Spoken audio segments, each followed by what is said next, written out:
Hey beautiful souls, welcome back to the channel where we explore what it truly means to live a life that's aligned with your essence. Today we're diving deep into something that might just change how you see yourself and your path in this world, and that's values. Not the values someone told you to believe in, but the ones that are living, breathing, and already vibrating inside of your soul. The ones that connect you with joy, purpose, peace, and ultimately your vortex, the powerful Abraham Hicks concept where everything you've ever asked for is already waiting for you. Now, here's the truth. Most people walk through life chasing goals, relationships, or success without ever stopping to ask, what really matters to me? Not what should matter. Not what other people value. But what you value. So many of us were raised in families, schools, and cultures that handed us values like a script. Be responsible. Be successful. Be nice. Be productive. And while some of those things might be true for you, if you never stop to explore your own internal compass, you can end up chasing a life that doesn't even feel like yours. That's why today I want to walk with you through 3 powerful and simple ways to determine your values. Ways that are intuitive, honest, and deeply aligned with who you really are. And more than that, we'll talk about how to place those values into your vortex, so the universe starts matching you with people, places, and experiences that reflect the real you. Let's start with the first way. It's actually the most joyful. You start by noticing what brings you real, heart-centered joy. Think about that for a second. Joy isn't just a passing mood, it's a signal. It's your inner being saying, yes. More of this. Joy is guidance. It's showing you who you are when you're not trying to be anything else. So I want you to try something. For 1 week, keep a little joy journal. Just a notebook or note on your phone. And every day, write down the moments where you felt lit up. Where time disappeared. Where you felt peaceful, alive, connected, or creative. Then look for the patterns. What were you doing in those moments? Who were you with? What feelings or values were present? Let me tell you about Alicia. Alicia worked in marketing and was good at her job, but she dreaded Sundays. Every weekend, that heavy feeling of, I don't want to do this again, crept in. She thought she just needed a vacation. But when she started journaling her joy, she saw something else. Her happiest moments were when she was leading a women's circle on weekends, helping her friends work through emotional blocks, and reading books about healing and transformation. That was her truth. She realized that what she truly valued was emotional growth, spiritual connection, and supporting transformation in others. So Alicia did something powerful. She began visualizing those values, growth, connection, transformation, being placed in her vortex. And every morning before her day started, she would say something like, I now align with people, places, and opportunities that reflect my core values, and it worked. New clients, new friendships, and new chances to live those values started flowing in. Why? Because she wasn't asking from a place of confusion anymore. She was asking from clarity. From alignment. And the universe matched her vibration. So ask yourself right now, what lights me up? What activities make time disappear? What experiences make me feel most alive? The answers are not random. They are direct reflections of your values. And once you place them in your vortex, you invite life to rise up and meet you at that vibration.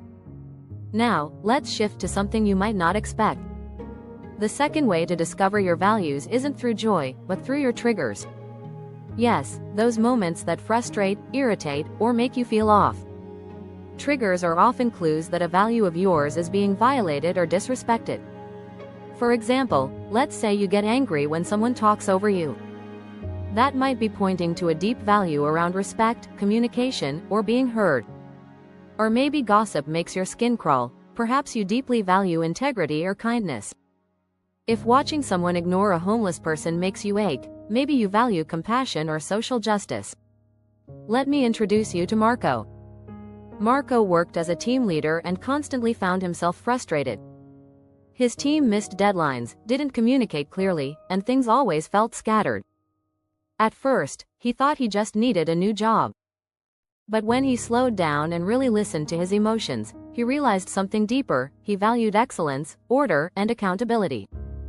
He wasn't just annoyed, he was seeing his values being overlooked. So Marco did something powerful too. He stopped blaming everyone around him and got clear within himself. He put those values, excellence, order, accountability, into his vortex.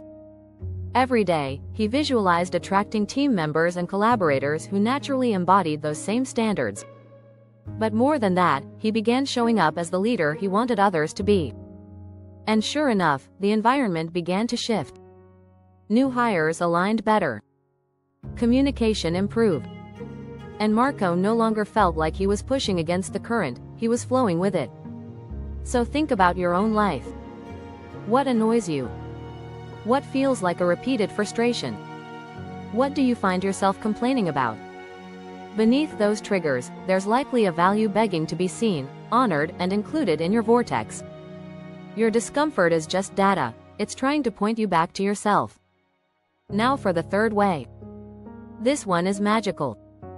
Ask yourself, who do I admire? Who inspires me? Who do I look at and say, wow, I wish I could live like that? Because the people you admire are often mirroring your own dormant or underclaimed values. You're not just drawn to them because they're amazing, you're drawn because they reflect a part of you that's ready to wake up. Let's take Jenna. Jenna was feeling lost, pulled between her family's expectations and her desire to live a freer life. She did this exercise and wrote down 3 people she deeply admired. First, Brené Brown, for her vulnerability and honesty. Second, her grandmother, for her loving presence and unwavering faith. Third, a musician friend, for her bold, creative freedom. And just like that, the pattern was clear. Jenna valued authenticity. She valued love. She valued creativity. But she had been living a life full of shoulds. She should be responsible. She should follow the stable path. She should suppress her dreams. But after naming her values, she placed them into her vortex. Every meditation, every visualization, she began affirming her alignment with those energies: authenticity, love, freedom. And guess what? New invitations appeared. Open mic nights, spiritual gatherings, and a new friendship group that felt like home. Why? Because Jenna wasn't asking for life to deliver something she didn't believe she could have anymore. She knew what she stood for. She knew what mattered. And the universe could finally respond with clarity. So try this. Write down 3 people you admire. Then ask, what exactly do I admire about them? What values are they living that you're ready to claim? Now, let's talk about the hard part. Why don't we always live by our values? Because of limiting beliefs. That's the simple answer. Even if you know what you value, maybe you value peace, or creativity, or adventure, you might still feel blocked from living it. That's because you've picked up beliefs that tell you it's not safe or not realistic. Let me give you some examples. If I follow my creativity, I won't make money. If I speak my truth, people will reject me. If I prioritize my needs, I'm selfish. If I rest instead of grind, I'll fall behind. These aren't facts. They're inherited thoughts. Fear-based stories. They might have come from childhood, from culture, or from a single moment when you were shamed or rejected for being your real self. But you can change them. First, name the belief.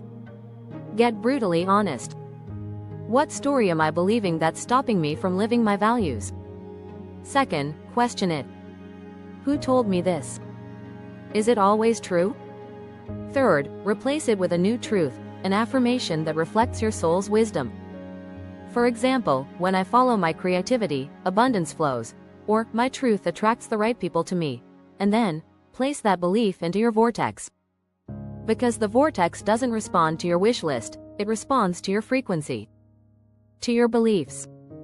If you believe joy is dangerous, the universe will reflect that fear. But if you believe joy is sacred and allowed, your entire life begins to reorganize around that truth. And this is the beautiful part. When you align with your values, life becomes simpler. Not always easier, but clearer. You stop outsourcing your joy to external circumstances. You stop chasing other people's ideas of success. You begin to feel steady, joyful, peaceful, not because everything is perfect, but because you are in integrity with yourself. Values aren't about being right or noble. They're about being true. When you live your values, you feel free. You feel honest. And most importantly, you feel joy. Not a fleeting kind of happiness, but a grounded, steady joy. A joy that says, "This is me. And I love being me." So beautiful soul, here's your invitation. Track your joy. Let it lead you. Pay attention to your triggers, they're pointing you toward your truth. Identify your role models and claim the values they reflect back to you. Place those values into your vortex with clarity and belief. And release the old stories that say you're not allowed to live them. Because when you live your truth, life starts working with you. Your relationships change. Your opportunities shift. And your heart feels more at peace. Because you're no longer trying to be someone else. You're just being you. Thank you for spending this time with me today. If this message touched something in your heart, please like the video, comment with your top 3 values, and subscribe for more conversations like this one. Let's keep growing, healing, and aligning together. Until next time, stay radiant, stay rooted in your joy, and trust that the more you live your truth, the more the universe will meet you there. You've got this. I love you. I see you. And I'll see you in the next one.